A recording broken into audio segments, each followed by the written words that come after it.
Well, I'm back again, and I'm going to continue talking about Black Sabbath. Um, the last couple of installments have been, fairly well received, so that's always good.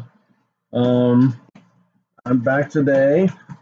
The noise in the background is my cat getting excited and clawing the hell out of some cardboard, but that's what I put it there for, was for him to get his yayas out on there. He gets clawy and he gets excited whenever I start barking on something, and wants to play, wants to get involved, wants to do mischief. But anyway, that's not the cards right now there, buddy. So what I'm going to do is continue where I left off with part 4, this being chapter 5 on music, Black Sabbath.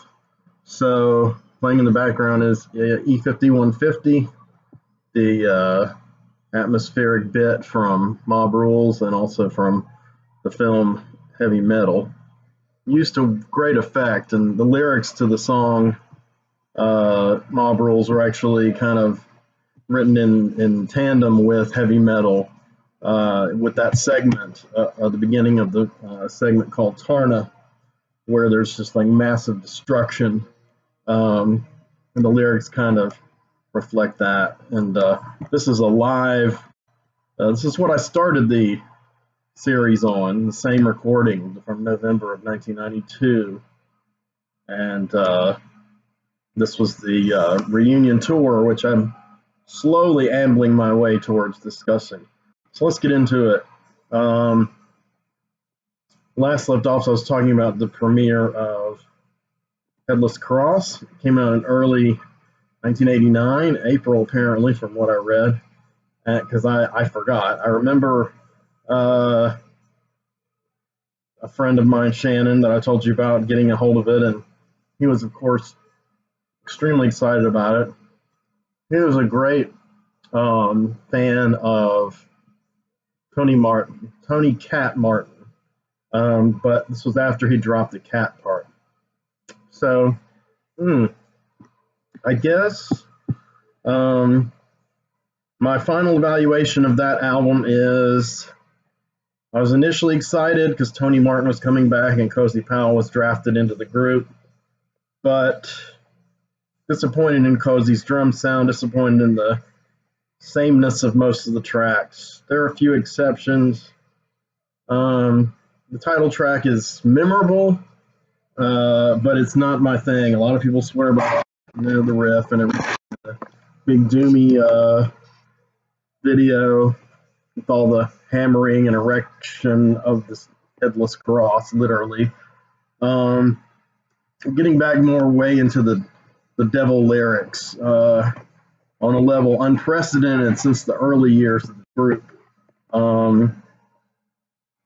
It's much more into that as the lore behind some of the songs, some more occult and satanic kind of things, but not esoteric abstract like Geezer Butler or mythological fanciful like Ronnie James, or scathing and caustic like Ian Gillan. Really just more straight ahead talking about the devil. I don't know if this was a concession to keep up with the glut of groups that had come since, the black metal bands that were on the horizon, Celtic Frost and proto black metal bands like Merciful Fate, who were really still more in the Iron Maiden kind of general vein, but darker. Those bands, of course, wildly influenced by Venom, who had an album called Black Metal, and they had a whole bunch of songs and albums about Satan and hanging out with Satan, and it was just a big satanic Satan fest. So I think Tony Martin and Jeff Nichols, who are now fashioning the lyrics in tandem, probably were going for that kind of general vibe, not trying to be shocking like some of those bands were at times, like Venom, for instance, but definitely,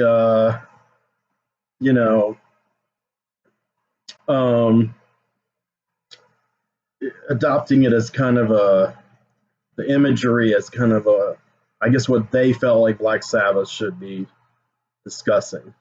There's some highlights on this album though, Headless Cross.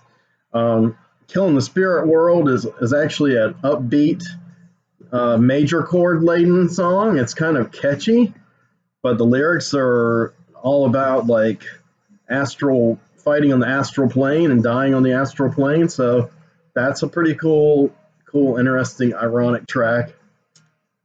When Death Calls has some incredible lyrics at the opening and some great sounds, great dynamics, and Brian May actually did the guitar solo. Only time a guitarist other than Tony Iommi has played on a Black Sabbath album before or since.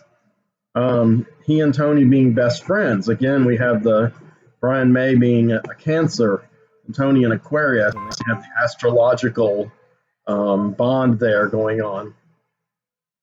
So, um, those are some notable tracks. The final track is my favorite, Nightwing. I alluded to it on the last one. There's some fretless bass work with Lawrence Cottle. The beginning with some really dense kind of acoustic picking from Tony, and then it kind of goes into the whole moody thing about Nightwing, and Nightwing being, I guess, this kind of gargoyle-like creature that's, as he puts it, stirred and taken to flight.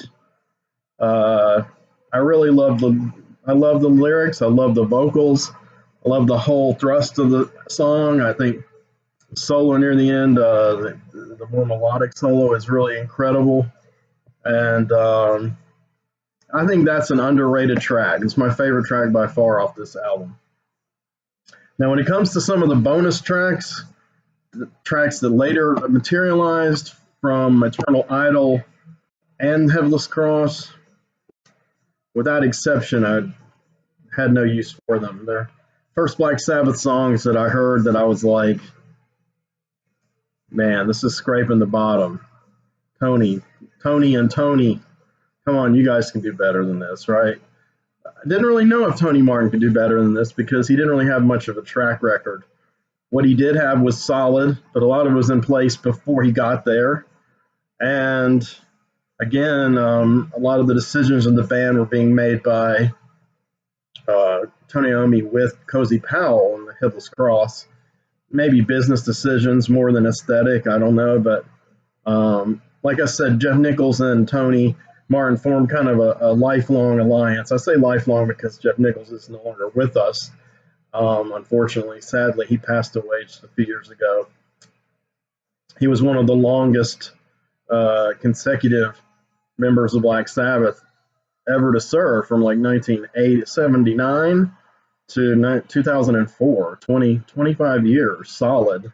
So I don't think anyone else has quite that big of a tenure except for Tony Iommi. And Geezer probably does all told, but not consecutively. So Jeff will be missed. And Jeff and Tony Martin became good friends, good allies. I get what they were trying to do. I just think it was a departure to an extent that, while I enjoyed a lot of it at the time it first came out, it has suffered in time. And I don't know, these albums have kind of gone out of print. I think that's a shame because I noticed there is another generation, like my former acquaintance, Mr. Shannon, who swear by those albums. My ex-wife and I were out running errands a few years ago, and a friend named Richard picked us up and gave us a lift to the hospital and some other places, to a pharmacy. And this guy was playing, I think he was playing Forbidden on the radio. That's the final album with Tony Martin, the Tony Martin, Jeff Nichols, Cozy Powell lineup. And yeah, he was just spouting, waxing rhapsodic about these incredible albums by Tony Martin. And I see a lot of love for that stuff on the Black Sabbath groups. But since this is looking at my view of Black Sabbath, first of all, peculiar to me, and second of all, a more expansive one of the entire, scope of the band over its nearly 50-year career. You know, I, in that context, I have to say that those albums are more like, I don't want to say they're a footnote. They're a legitimate era. They're legitimate for their fans and in the context of who came up with them. But for me personally, not so much. All right. So let's move on. As I mentioned last time, Neil Murray was taking over the bass for this tour, and then he's going to become a full member of Black Sabbath. He was a decent choice. I think keeping Lawrence Cottle or Bob Daisley in the band, excuse me, would have been more. I don't have COVID. Would have been more aesthetically pleasing to me. I think Murray's some of his best work is on the early Whitesnake albums and also other groups he was affiliated with. I believe he was in Brand X briefly, played with Brand X, but I know he was also in Coliseum 2 briefly with Don Airey and Gary Moore, John Wiseman, or was it Heisman? Great band, jazz fusion, kind of heavy band. But, you know, he was okay with Sabbath. He really only recorded, well, he recorded 2 studio albums. So jumping ahead, Sabbath didn't really miss a beat. They toured a lot. Again, their albums didn't do super great, but they went ahead and jumped back into recording a full album with Neil Murray on bass called Tear. So thus that lineup congealed. This lineup, that's a definitive lineup for some of the younger folks, you know, maybe some of the millennials who picked up on Sabbath early in their lifetimes, you know, as children, or maybe they had an elder brother or sister. Maybe some of this, you know, I mean, we're jumping towards like 1990 now. So, you know, think about it. 91 is when the year punk broke, and you had Nirvana and the grunge thing exploding. So around the same time Sabbath was playing these waters. So I guess some of my younger cohorts in my generation of Generation X are the ones primarily who experienced this. Ones who came to Sabbath, as I came to Sabbath when Ronnie Dio was the singer. They probably came to Sabbath when Tony Martin was the singer, or possibly Glenn Hughes. Glenn Hughes, Ray Gill, and Tony Martin. That whole kind of 86 to 87 era. And my cat is struggling for a cameo in this video, and I'm going to try to discourage him, but if he makes it up onto the camera, then I guess he's going to be in it. He's going to have a little guest spot. In the background is playing this amazing version of Children of the Sea from the same show. I'm still playing in the background. So yeah, I'm all over the map today. Maybe too much caffeine. I don't know, but Tear. That was the next album. TYR. So as implied by the title, it was kind of a concept-ish album based in Norse mythology. You know, of course, I've been a huge Norse mythology buff since I was a small child. Spurred along mainly by Marvel Comics, The Mighty Thor. Dio's going off, man. And, you know, I was kind of happy to hear about this. There's some ambitious stuff on it. There's a lot more Jeff Nichols, a lot more keyboard work, and, you know, some kind of faux Wagnerian kind of passages here and there, and Sturm und Drang, but not very authentically German sounding, rather British. And but you know, this was a decent album. I think overall, as an album, as a listening experience, it was superior to Headless Cross, but inferior to Eternal Idol. I'd say it was the first attempt to do a progressive-ish album since Born Again. So that's cool. There's a bit of variety on this album, and the first track, Anno Mundi, is really pleasant to listen to. There aren't a lot of songs that hit me over the head with the power of Nightwing or when Death Calls. I don't know. There's tracks here and there. Jerusalem, and then there's like this Nordic trilogy about Odin's court, and it's like now they're going into this fanciful mythological thing, but instead of using a more general, all-encompassing imagery like Dio does, they're using, imagery that kind of sustains itself across different mythologies. They're trying specifically to evoke the Norse mythology, and I think it's a noble attempt. I don't think it succeeds wholly, really, because maybe it's too ambitious for the lyrical abilities of the wonderful Messrs. Martin and Nichols, but they tried, and it's nice to have a little variety. Or as Tony Iommi used to always say, well, it was a bit different. It was so it's good that way. It's a bit different. He used to always talk about that whenever there was a change in the band. He couldn't really elaborate much, just that it was a bit different, and so that was cool. And in a way, he was right. He was an experimenter, always has been, kind of a restless muso, for well or ill. Usually well, usually great. So Tear, yeah, there's one distinguished track on Tear, and it's distinguished because it's so different than the rest of the album, and of course, therefore, it has to be, you guessed it, a single. And it kind of helped propel the album to being a top 10 UK album, which was their first album to chart that high, probably since Born Again, at least since Seventh Star.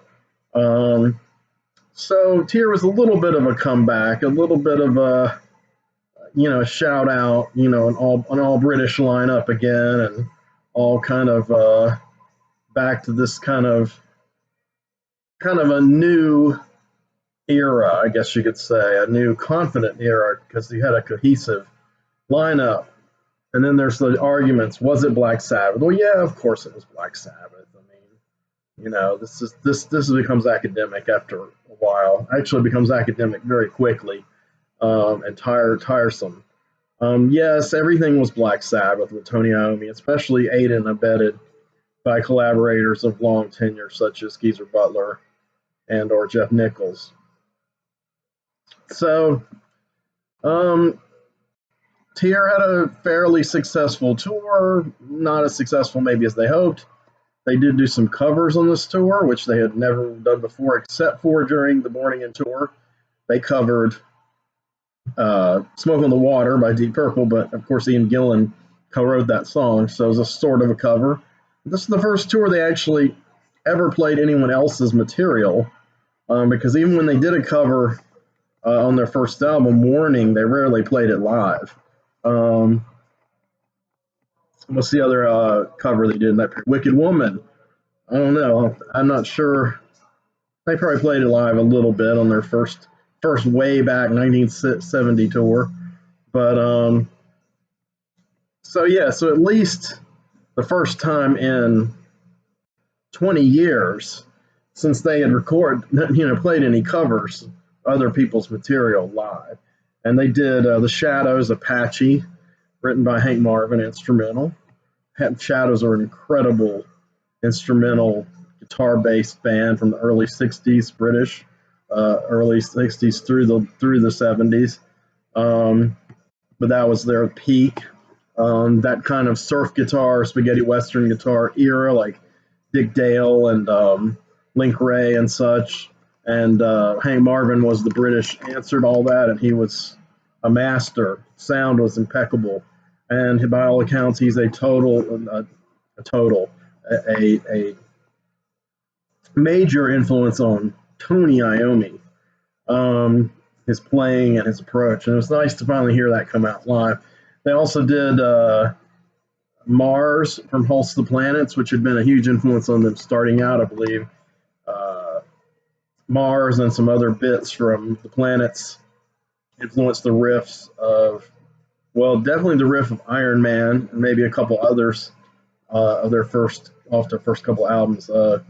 Geezer Butler kind of improv'd off of those riffs, and him and Tony arranged them into what we knew as Iron Man, and I forgot the other song that was supposedly from the Planets that was, but I know Mars, I believe, was a huge influence on Iron Man, and that was brought to the band uh, by Geezer. But I think him and Tony, I'm sure, were both the fans of Holst and listened. They were voracious music listeners, like sponges at a very young age. I mean, you got to think of when they recorded this early material. When the first Black Sabbath album came out, it was recorded in late 1969, and Tony Iommi was born in 1949 in February, so he was 20 when this came out. And when the album came out, it was January of 1970, so he was not quite 21. Geezer was still 20. Ozzy Osbourne was 21. I forgot Bill Ward. Bill Ward may be the oldest of the original lineup. I'm not sure. Ozzy just turned 72 today, actually. So I suppose he was born 1948. So yeah, so he was 21. 21 in just a few months. Geezer was a few months away from 21, being born July 19th, 1949, I believe. It could be 48, but I believe it was 49. They were young. They were younger than Led Zeppelin, who were very young among that generation.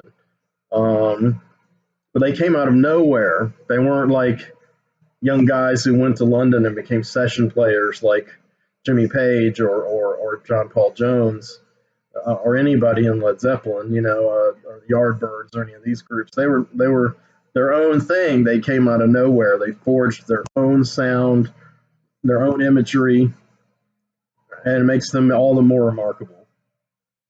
So I'm running a little long here, not as long as I have at times, but we'll go forward a little bit. So things began to kind of break down a little after the tour, the Tear tour. So now we're hitting into 1991, and I, of course, was still avidly looking forward to what they did next, but I was starting to kind of become a little discouraged until I heard that Ronnie James Dio and Geezer Butler had played some Sabbath songs at a Dio show together, and they really liked the idea of playing together, and they approached Tony Iommi and said, "Hey, what do you think about the three of us getting back together and jamming, playing the old material, and maybe recording a new album?" And of course, Tony Iommi, I'm sure, was completely, as they said in Britain, gobsmacked by this concept. But it was definitely a cool idea. When I first read it, I wasn't sure how it was going to go or if it was even going to materialize. The reunion rumors most of the time back then amounted to nothing. Every other month you heard Led Zeppelin was getting back together, and that just, it was years before that ever happened to any degree. But anyway, they started jamming, and before you know it, Tony Martin and Neil Murray were out of the group. And some of this I did not know until the album had actually come out, the next album, which was called Dehumanizer, which came out in the summer of 1992. And so it went that they jammed. I've censored all the demos. They did extensive jams. Most of the jams, not all, were eventually arranged into songs that appeared on the album, albeit not necessarily in the original form they were conceived at the jams in. And Kazi Powell was still in the group at the time, and of course Jeff Nichols was still in the group, though his role kind of went to the back burner, I guess you could say. He didn't play as much or have really much say in any of the creative decisions in this new old aggregate. Because Cozy Powell is on most of the demos, and I understand that halfway through the recording of the demos, things had been going really well, and then there were some ego issues with Dio with Iommi, and they temporarily contemplated sacking him and getting Tony Martin back.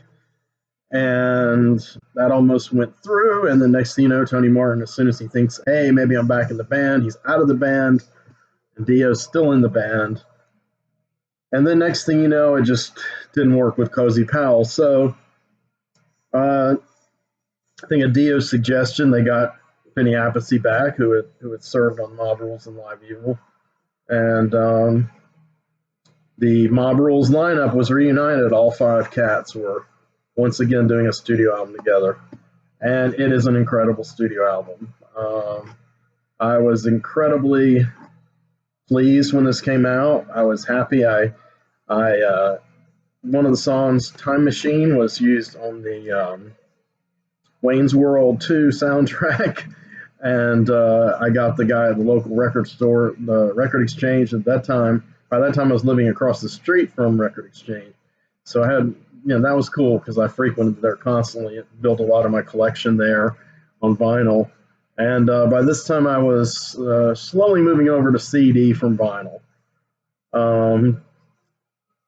And they even had like an album debut party, and hardly anyone attended. And I won a copy of this cassette that had a whole bunch of the Dio Black Sabbath stuff compiled onto one Dio, like a album, like a greatest hits of the 3 albums he had been on previously. I also purchased a single called TV Crimes on vinyl with a B-side of Letters from the Earth, and the version that doesn't appear on the album. It's a superior version. Now I've got all the versions, all of them recorded, the demos all the way down. I mean, YouTube has been a boon to all of us, and I've managed to collect all the pertinent Sabbath recordings, studio and live recordings. Well, maybe not all the pertinent live recordings, but as they've come up to my attention, as I've deemed them pertinent, I have certainly have copies made of them. So, Dehumanizer. That's a lot to talk about. So, we're going to leave this on a cliffhanger, and next time we're going to talk about the album that this tour I'm listening to was spawned from, and we'll get into pretty much depth about that whole period and what happened, what went right, what went wrong with the album, with the tour, with the lineup. But I will say that Dehumanizer still stands to me. Maybe this is killing the suspense going forward, but after Dehumanizer, there's only 2 full Black Sabbath studio albums. So I will say that Dehumanizer is the last classic Black Sabbath album, the last classic Black Sabbath album recorded under the name Black Sabbath, we shall say. So more of that at a later date. So part 6, we'll get all into Dehumanizer and its follow-up and see what happened after that with the band and my relation to the band, my feelings about the band as the 1990s waned. So anyway, take care. Thank you, and I'll talk to you soon. All right.